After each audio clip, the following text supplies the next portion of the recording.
Well, okay, what's up, everybody? Um, while I'm waiting for my lunch to cool, I would thought I'd do a really interesting experiment that a piper friend of mine wanted me to do. And I promised this friend I would get around to doing it. So, maybe a little bit of background while I get my bagpipes out, um, so that we can talk about, why I'm doing this. So, um, this friend of mine, her name is Katrina, and how I met Katrina was it's kind of a long story. So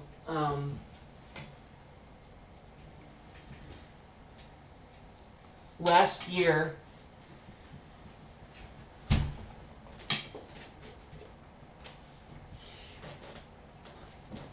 um,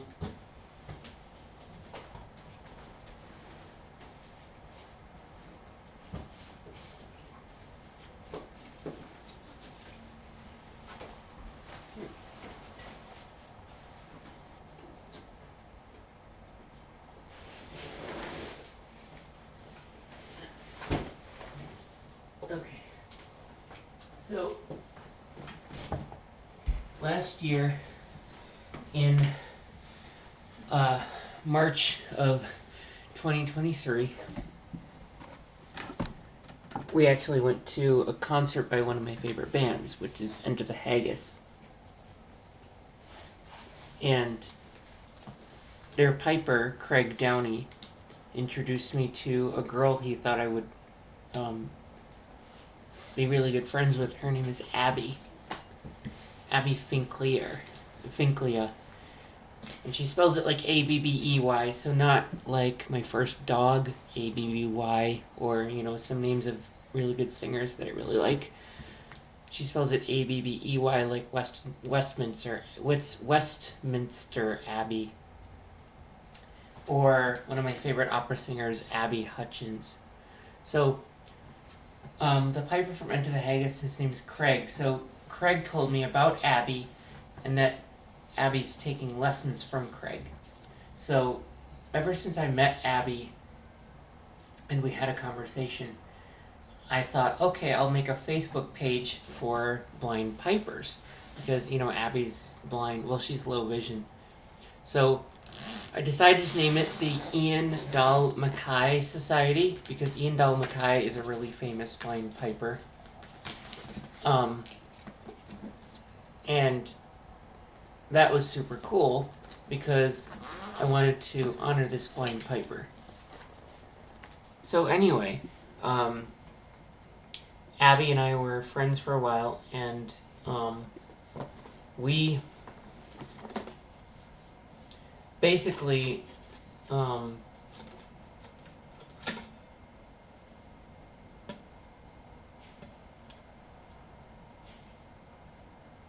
what happened was we've been friends for a while, and I wanted to just see what it was. See who other if there were anybody else that was thinking of joining that group, and so that's where I met Katrina. So Katrina's like, "Hey, I'd like to join your group," and so she did, and ever since then, Katrina and I have been connecting with, calling each other a lot, and I've been showing her bagpipe stuff and all that really cool stuff. And ever since Katrina got back in touch with me, she wanted to, because for a while, she had been kind of like ghosting me, unfortunately. For some weird reason, I have no idea why. Maybe because she was in choir instead of focusing on piping. That might be the reason why. But ever since she got back in touch with me, she asked me like, "Hey, I would love for you to show me what it would sound like if you actually put a practice chanter reed in a bagpipe chanter and a bagpipe chanter reed in a practice chanter because nobody's ever done that before." So I actually have a spare chanter and a reed that I don't mind destroying accidentally. So the reed by itself, this is a chanter reed, so the chanter reed by itself sounds like this.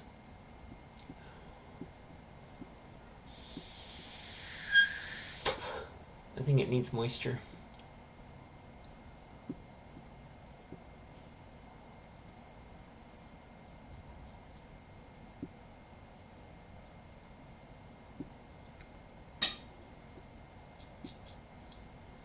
Okay.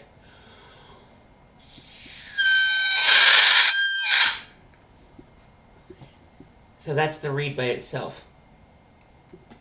So,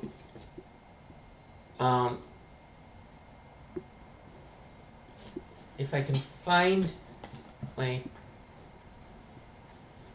practice chanter,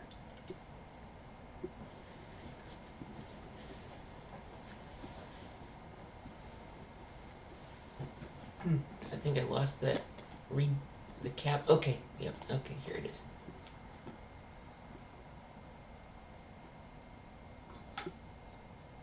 Just putting the cap back on just for safety here. So that note produced by that reed was like a super high pitched, I think it was like a G, a 6th octave G. And Katrina, you probably don't know what I'm talking about, but if you had perfect pitch, you would definitely know. So now I've got the practice chanter here.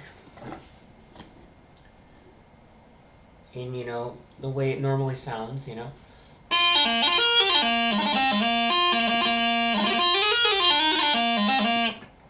Right, like so. So I'm going to take the chanter apart, practice chanter apart. Just got the reed out. By itself, it sounds like this. Okay.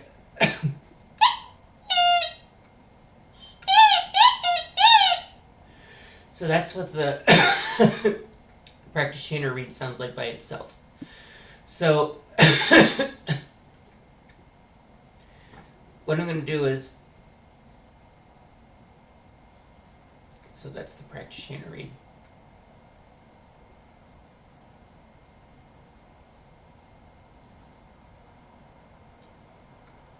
Take the pipe chanter reed out of the pipe chanter, put the practice chanter reed in that.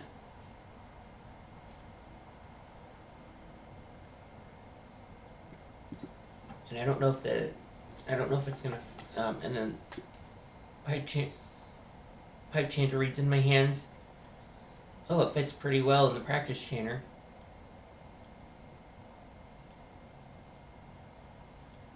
So I just swapped the two reeds. Oops. There goes the cap. So with the pipe chanter reed in the practice chanter, it sounds like this.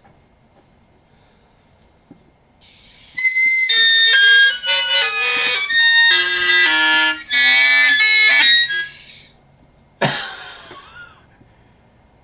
does not sound good at all. It sounds like almost like a donkey or something.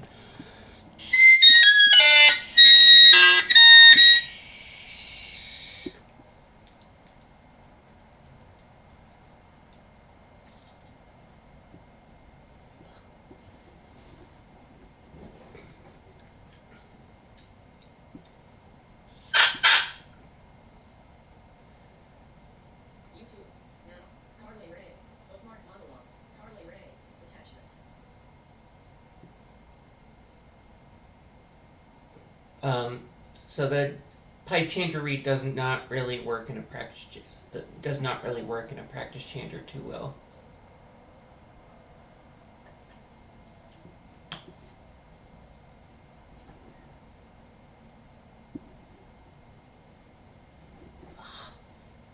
Stupid hair. So again, this is what it sounds like.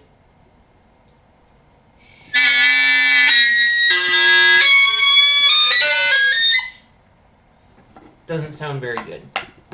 Now here's what the practice chanter reed and a pipe chanter sounds like.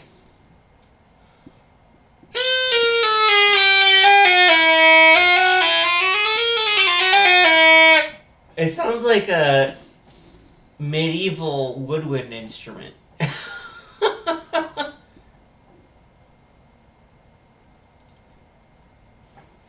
Let's see how far this reed can screw in.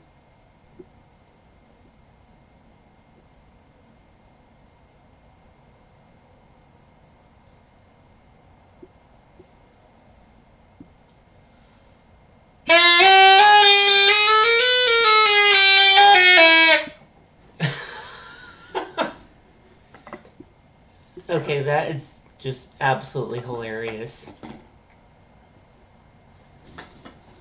So I'm going to swap reeds again.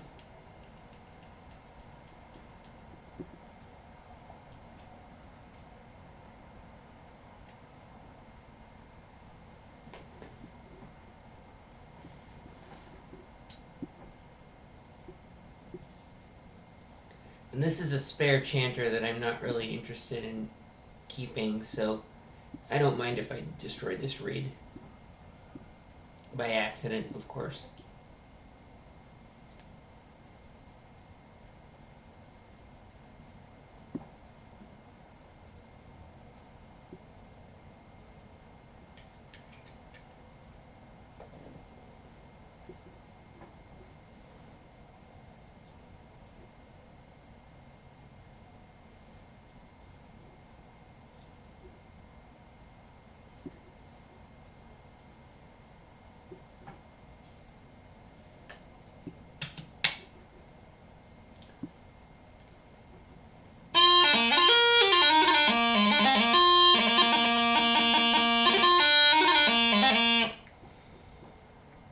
Right? And then the...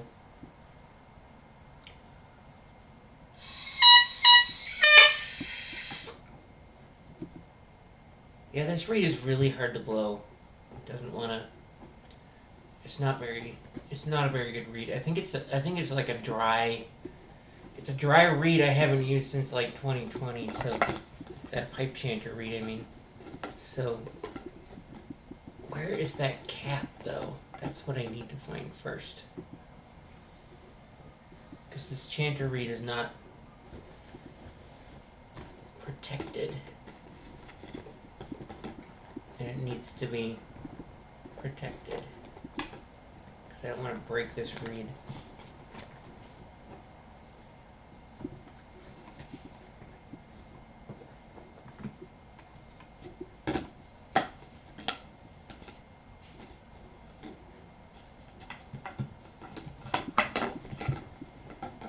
Huh. So where did it go?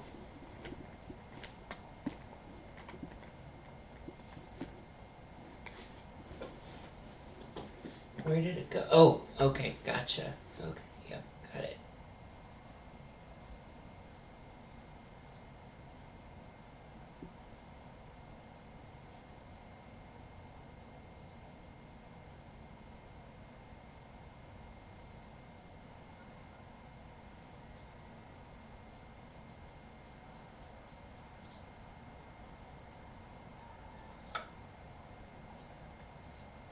So yeah, it's funny what a pipe chanter sounds like with a practice chanter reed in it.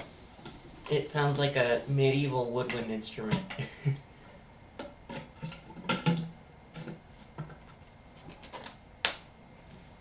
So yeah, that's the experiment. So hope you've enjoyed it. And Katrina, I hope you enjoyed it the most.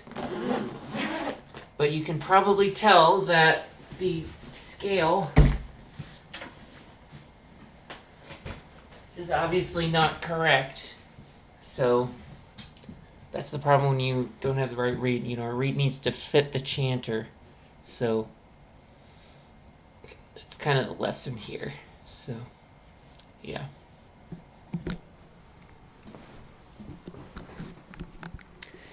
Oh, and also, this is not just for Katrina. She thought I would post this on a Facebook group called Get Bagpipe Ready, which she invited me to yesterday. So if any pipers were to be curious about what a practice chanter reed sounds like in a pipe chanter and what a pipe chanter reed sounds like in a practice chanter, that's how it sounds. So, yeah.